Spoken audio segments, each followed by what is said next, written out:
देखिए, गीता की शुरुआत हुई। पहला अध्याय क्या नाम है आपके सामने आ रहा है? अर्जुन विषाद योग। अब ये एक बड़ा आश्चर्य की बात है, आप समझें इस बात को, हम जल्दी से लेंगे कि गीता में 18 अध्याय हैं और पहला ही अध्याय विषाद से, विषाद यानी दुख से, पीड़ा से, शोक से। ये क्या? अरे श्री गणेश तो बढ़िया करना चाहिए था। बताओ, गीता की शुरुआत श्री गणेश कहां से हो रहा है? अच्छी बात है? अच्छी बात तो नहीं है। श्री गणेश तो बढ़िया से होना चाहिए, लेकिन नहीं, वेद व्यास जी ने दुख से किया है। क्यों? हमारे कारण। किस लिए हमारे कारण? क्यों? क्योंकि हम सुखों में, भोगों में इतने मदहोश हैं, प्राय हम सब, कि हमको जब तक जीवन में दुख नहीं आए सही बात समझ में बहुत बिरले होंगे, बहुत बिरले, बहुत बिरले, जो जब पद प्रतिष्ठा धन मान परिवार की हाइट पे हो, बिल्कुल सारा समाज सैल्यूट ठोक रहा है, 10-5 गाड़ियां आगे पीछे लगी हुई हैं, 10-20 फैक्ट्रियां हैं, समाज में हर तरीके से ऐशो आराम ऐश्वर्य है, और फिर वो कहें कि भाई साहब आजकल हमारा मन नहीं लग रहा है, हमको गीता पढ़नी है, हमको नींद नहीं आ रही, हमको रोटी अच्छी नहीं लगती। ऐसे कोई है? अरे भगवान कब याद आते हैं भाई? लगातार हृदय से, अंतर्मन से कब निकलती है आवाज? महान दुख में कि महान सुख में? इस कारण गीता की शुरुआत कहां से हुई? विषाद से। अब आप दूसरी बात देखिए, ये गीता का चश्मा है भाई। गीता कहती है यदि हमारे जीवन में किसी भी वजह से दुख आया, पारिवारिक रिश्ते में आया, पद में आया, धन मान बढ़ाई में आया, बिजनेस में आया, तो भगवान की बहुत बहुत कृपा है। जची क्या ये बात? कतई कतई मुंडी नहीं लिए, देखो बिल्कुल। अच्छा चलिए, अब मैं दूसरी बात बताता हूं। चलो आपको बुरी लग रही है ये बात, तो मैं दूसरी बात बताता हूं। हम में से किसी की हिम्मत है कि जीवन में अब तक जो दुख आए या अब जो आएंगे, या बुढ़ापा आएगा या बीमारी आएगी, उसको टाल दे? हिम्मत है किसी की? यानी दुख ना चाहते हुए भी, सुख ना चाहते हुए भी जाएगा। सुख ना चाहते हुए भी जाएगा और दुख ना चाहते हुए भी। अब पूछ रहा हूं आपसे, मैं अब पूछ रहा हूं, गीता कहती है जीवन में दुख आए, किसी भी वजह से आए, किसी भी परिस्थिति में आए, तो गीता कहती है कि हमारे ऊपर भगवान की विशेष कृपा हो गई। ये बात जचती है क्या?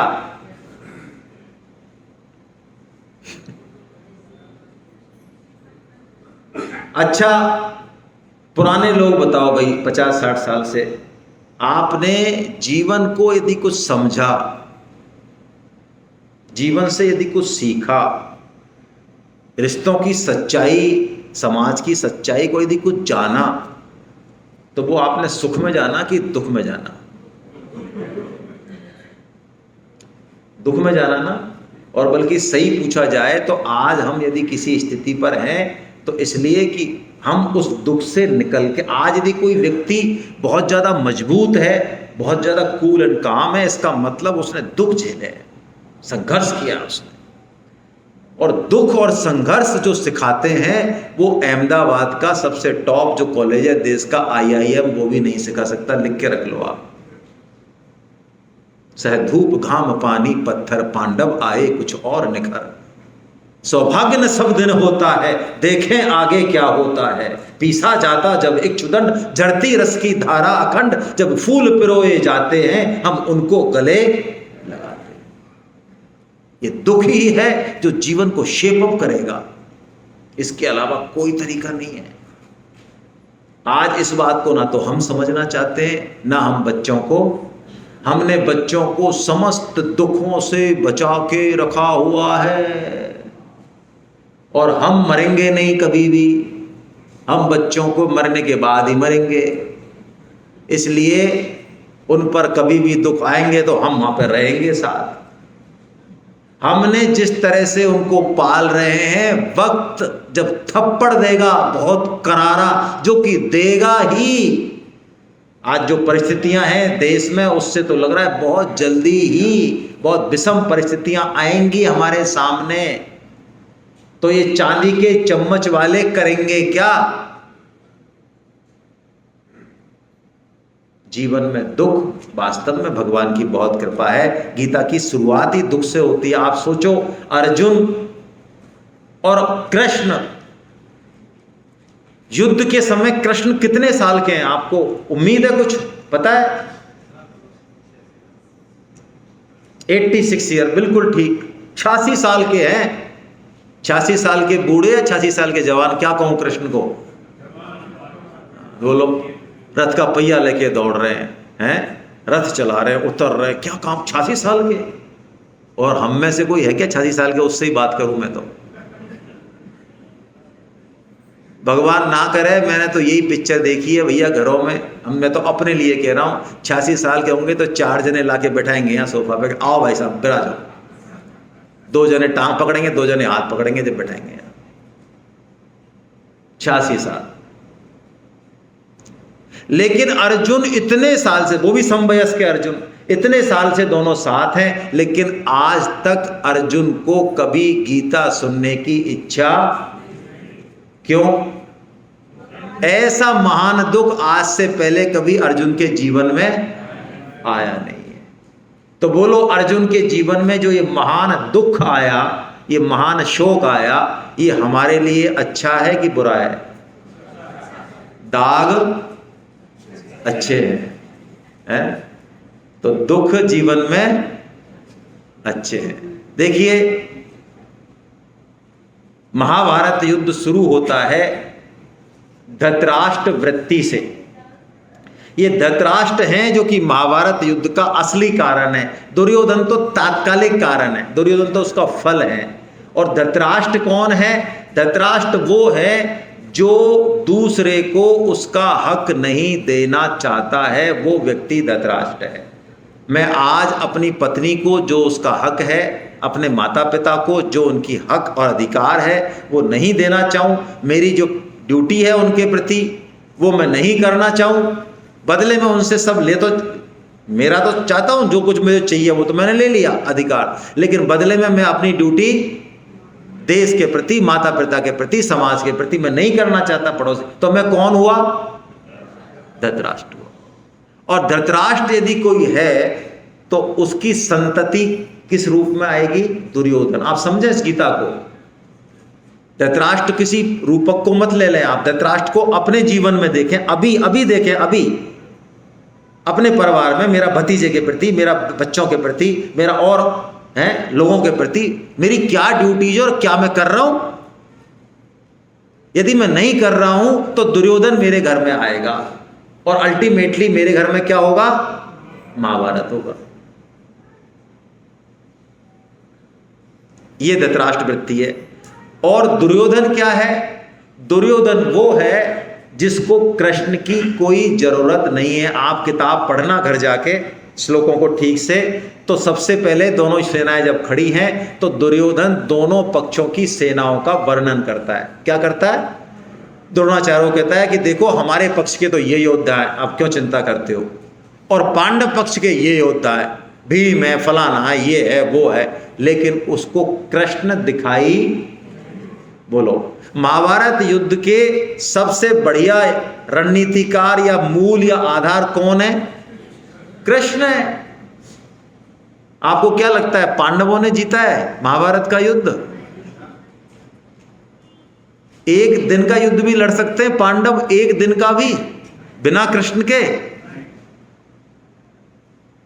तो वो कृष्ण जो कि सबके आधार हैं, सबके आधार हैं, उसको दुर्योधन उसको जरूरी नहीं समझता। ये गीता हमारे जीवन का आधार है। ये आध्यात्म, ये ईश्वर जो सब कुछ दे रहा है हमको, हमारे जीवन की एक एक कोश का चल रही है। आज हम हाथ खड़ा कर पा रहे, हम कुछ सोच पा रहे, कुछ चल पा रहे, कुछ कर पा रहे छोटा मोटा, तो वो भी किसके कारण? उस सत्ता के कारण, उस आश्रय के कारण। उसके बारे में भी हमको जानने की, समझने की ज्यादा कोई जिज्ञासा नहीं होती। 40 साल, 50 साल, 60 साल, 70 साल ऐसे ही चले जाते हैं। हम लगे रहते हैं 2 दूनी 4 और 4 दूनी 8, उन पशुओं की तरह ही इसी में झंडे गाड़ते रहते हैं संसार में। तो हम कौन हुए? दुर्योधन। बहुत सिंपल है परिभाषा। और पांडव कौन है? जिनको कृष्ण चाहिए, जिनके जीवन में कृष्ण की मुख्यता है। वो सोएंगे तो कृष्ण, जागेंगे तो कृष्ण, खाएंगे तो कृष्ण, बिजनेस करेंगे तो कृष्ण, माला पहनेंगे तो कृष्ण। हर चीज में उनके सबसे पहले कौन बैठे हैं? कृष्ण बैठे हैं। ये कौन है? ये पांडव है। आप समझे? अब अपने जीवन को देखें, हम अपने जीवन को टटोलें कि हम वास्तव में क्या कर रहे हैं, है ना। यदि हमारे जीवन में कृष्ण सबसे प्रमुख हैं, पत्नी से ऊपर कृष्ण, पति से ऊपर, सबके बीच में कृष्ण, कृष्ण ही कृष्ण सेंटर में बैठे, तो इसका मतलब हम पांडव हैं। और पांडव यदि कोई है, अर्जुन यदि कोई है, तो कृष्ण उसके सारथी बनने को तैयार कल भी थे और आज भी है।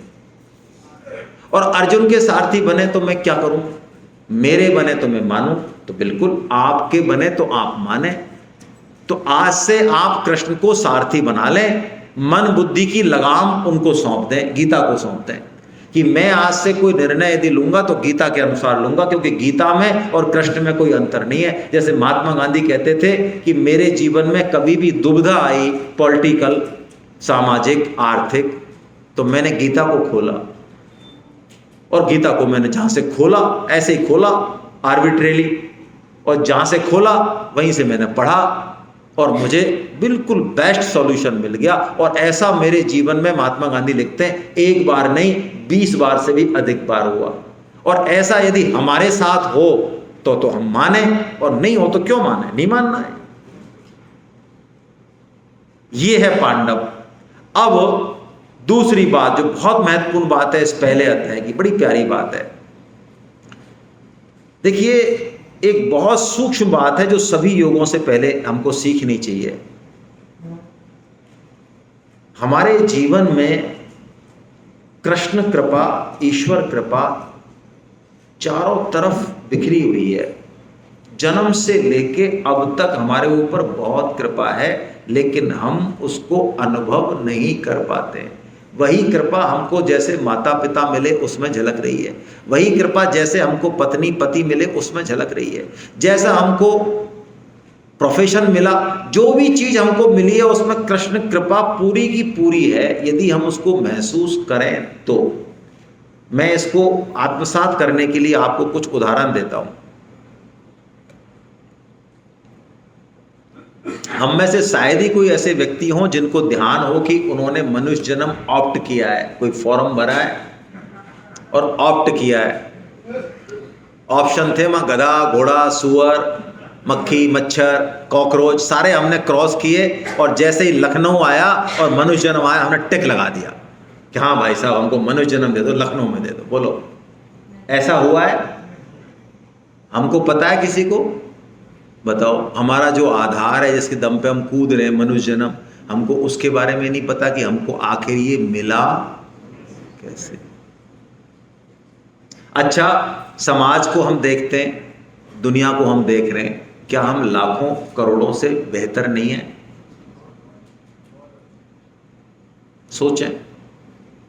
आज बांग्लादेशी भी हिंदू हैं बेचारे, जिनकी बहन बेटियों के सामने, उनके सामने जिनको ले जाया जा रहा है, रात का पता नहीं, दिन का पता नहीं, बीमारी का पता नहीं, हाथ पैर टूट गए तो प्लास्टर का पता नहीं। मतलब उनके बारे में भी हम सोचने लगे तो विचलित हो जाए, अभी विचलित हो जाए, विचलित। इतना महान दुख, इतनी क्रूर यंत्रणाएं वो झेल रहे हैं।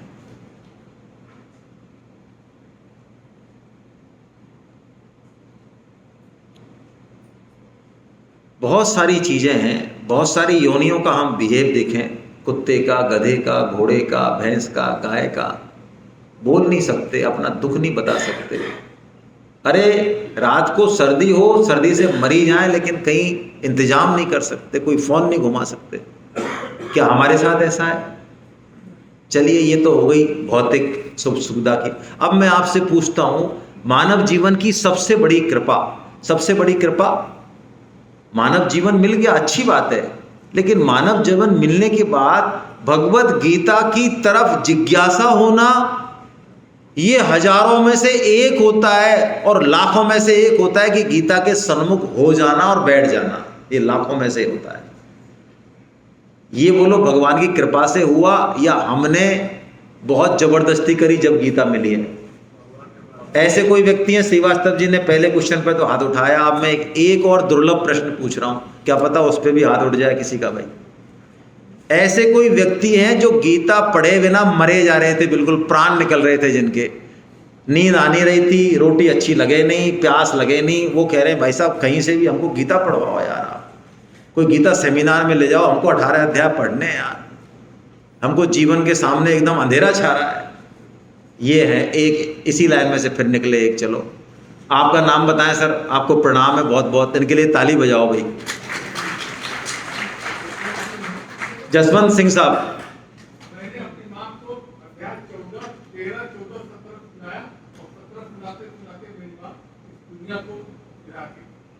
माँ पढ़ती होंगी आपकी गीता, बस तो फिर तो वो रिफ्लेक्ट हो गई चीज, है ना। आपकी माँ ने जो आपको ये दी है ना, इसका कोई पैरेलल नहीं है, बहुत बढ़िया है। इसलिए आपको गीता पढ़ने की इच्छा बचपन से ही है, बहुत बढ़िया है, बहुत अच्छा है, बहुत बढ़िया है साहब, प्रणाम आपको।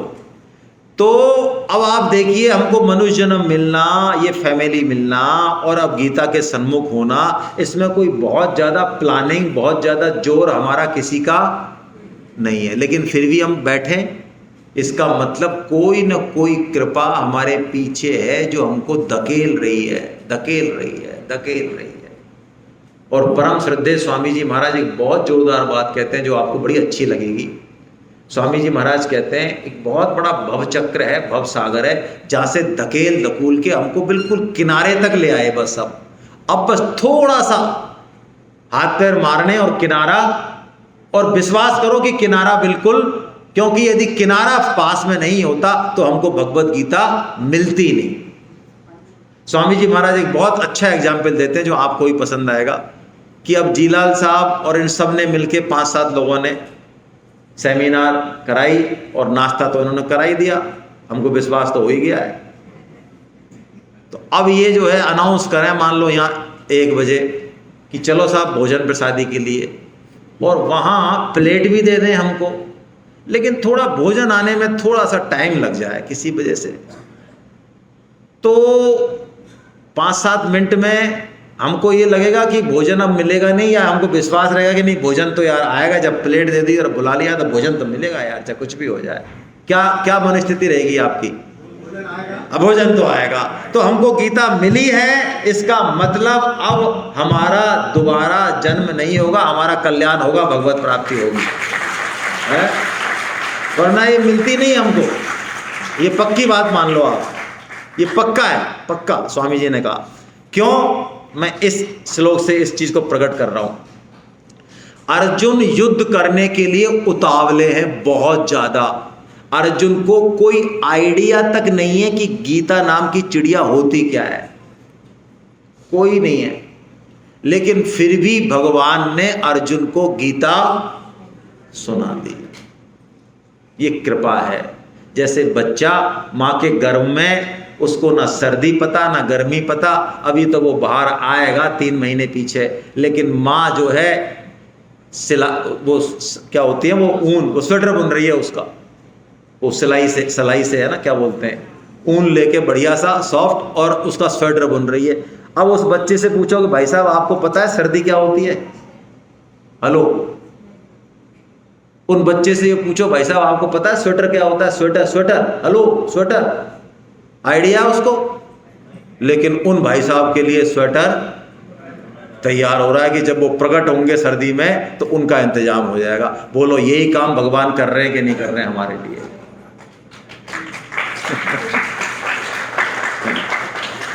हमको आइडिया गीता के बारे में कुछ? लेकिन देखो भगवान गीता जबरदस्ती सुनाना चाह रहे हैं, चटपटी लग रही है, इसलिए अर्जुन का रथ कहां रख दिया भगवान ने, भीष्म और द्रोण के, और भगवान ने कुछ इस तरह से कहा कि अर्जुन मोहित हो गया, मोहित कर दिया भगवान ने। हाँ, जादूगर है भगवान, करें क्या। आइए श्लोक को पढ़ते हैं, और नीचे के जो श्लोक हैं यही है गंगोत्री, यहीं से गीता प्रकट होती है। आइए, भीष्म द्रोण प्रमुखतः सर्वेषां च महीक्षिताम् उवाच पार्थ पश्येतान् समवेतान् कुरुनि। बस इतना सा कहा है भगवान ने, और वो भी डायरेक्ट नहीं बोले भगवान, संजय के मुख से बोल रहे हैं। ऊपर क्या लिख रहा है? संजय उवाच, भगवान उवाच नहीं लिख रहा है, लेकिन भगवान के शब्द हैं जिनको कि संजय क्या बोले कृष्ण कि अरे अर्जुन, जरा इन कुरु वंशियों को, तो ये नहीं कहा कि इन पांडवों को देख और इनको देख, कौरवों को देख, नहीं, सबको भगवान ने एक कर दिया। तो बस एक करते ही अर्जुन की हालत खराब हो गई। अर्जुन ने कहा अरे ये तो सब अपने ही हैं, इनको हम क्यों मारेंगे, और इनको राज्य चाहिए तो ये राज्य ले जाओ, सब कुछ ले जाओ, हम तो जंगल में भीख मांग लेंगे, लेकिन हमको युद्ध। अब वो कृष्ण को मोहित होने के कारण युद्ध क्यों नहीं करना चाहिए इसके 100 तर्क गिना रहे हैं। कौन? अर्जुन, जो क्या करने आए हैं यहां? युद्ध करने। और कृष्ण को भी क्यों लाए? युद्ध करने के लिए लाए। और किस लिए आए? सारथी बनाने के लिए लाए। वो अर्जुन अब ये कह रहे हैं कि हमको युद्ध क्यों नहीं करना। देखिए यही होता है बस जीवन में, जीवन में मोहित अवस्था का मतलब आप समझ रहे हैं क्या होता है। ये अर्जुन का मोह नहीं है, ये हम सब का मोह है। क्या मोह है?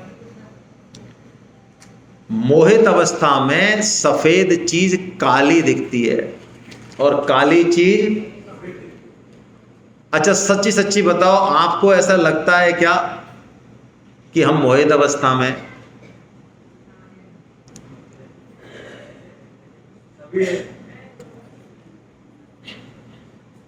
अच्छा, हमने अपने जीवन की मैक्सिमम एनर्जी और मैक्सिमम टाइम सार के लिए खर्च किया कि असार के लिए किया है? गीता के हिसाब से असार के लिए खर्च किया है। तो ऐसा उल्टा काम कौन करेगा? मोहित व्यक्ति। मोहित व्यक्ति करेगा। गीता कहती है 4 पुरुषार्थ होते हैं, धर्म, अर्थ, काम और मोक्ष।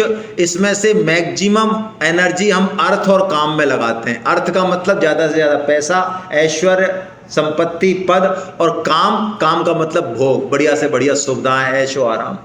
बोलो हमारा जीवन सबसे ज्यादा, हम बड़ा आदमी किसको मानते हैं? जो इनमें बड़ा है। हम संग किसका करते हैं? जो इनमें है। हमारे जीवन का लक्ष्य क्या है? हमारे बच्चे कब बढ़िया है? हमारा टारगेट ही यही है। धर्म और मोक्ष, इनसे हमारा कोई बहुत ज्यादा लेना देना नहीं है। खूब काम चल रहा है हमारा बिना इनके ही। लेकिन गीता के हिसाब से आप सुने, यदि माने तो नए साधक, इसमें जिसमें हमने पूरी एनर्जी, पूरा जीवन लगा दिया, इसका 90% से ऊपर हमारे जीवन में फिक्स है। आप चाहे मेहनत करें चाहे ना करें, 100% मिलेगा। जितनी मेहनत की जरूरत है वो भी अपने आप मन बुद्धि करा लेंगे आपसे, अपने आप करा लेंगे। आप ये मत कहना कि मैं कुछ करूं ही नहीं। तो मैं आपको बता देता हूं, कुछ नहीं करना आपके हाथ में, किसी के भी हाथ में है नहीं। हमारे किसी के भी हाथ में नहीं है कि हम कुछ ना करें। हमको करना ही पड़ेगा। जब तक हम इस शरीर में, करना तो पड़ेगा। चाहे सोएं, सोना भी एक कर्म है। चाहे समाधि में बैठे, समाधि से सांस लें। तो 90% इसका फिक्स है, ये मिलेगा अपने आप। इसमें बहुत ज्यादा एनर्जी गदागिरी करने की जरूरत नहीं है। ये अकर्मण्य नहीं बना रही है गीता, सच्ची बात बता रही है। और धर्म और मोक्ष, इन दोनों के लिए मनुष्य जीवन मिला है, दोनों के लिए। इसमें 10% तो भाग्य है और 90% हमारी एनर्जी है। इसी में लगानी है एनर्जी, लेकिन हम करते उल्टा है। यही उल्टा काम अर्जुन कह रहा है। और अर्जुन तर्क देके और भगवान से कहता है कि प्रभु मैं युद्ध नहीं करूंगा। क्यों? युद्ध से बहुत दिक्कत होंगी, धर्म नष्ट हो जाएगा, कुल नष्ट हो जाएगा, जातियां नष्ट हो जाएंगी, स्त्रियां वर्ण संकर हो जाएंगी, अरे हमारे पितर नष्ट हो जाएंगे क्योंकि श्राद्ध तर्पण नहीं होगा, वर्ण संकर पैदा हो जाएंगे। बहुत सारे तर्क अर्जुन देखे और रथ के पिछले हिस्से में बैठ जाते हैं और कहते हैं कि हे कृष्ण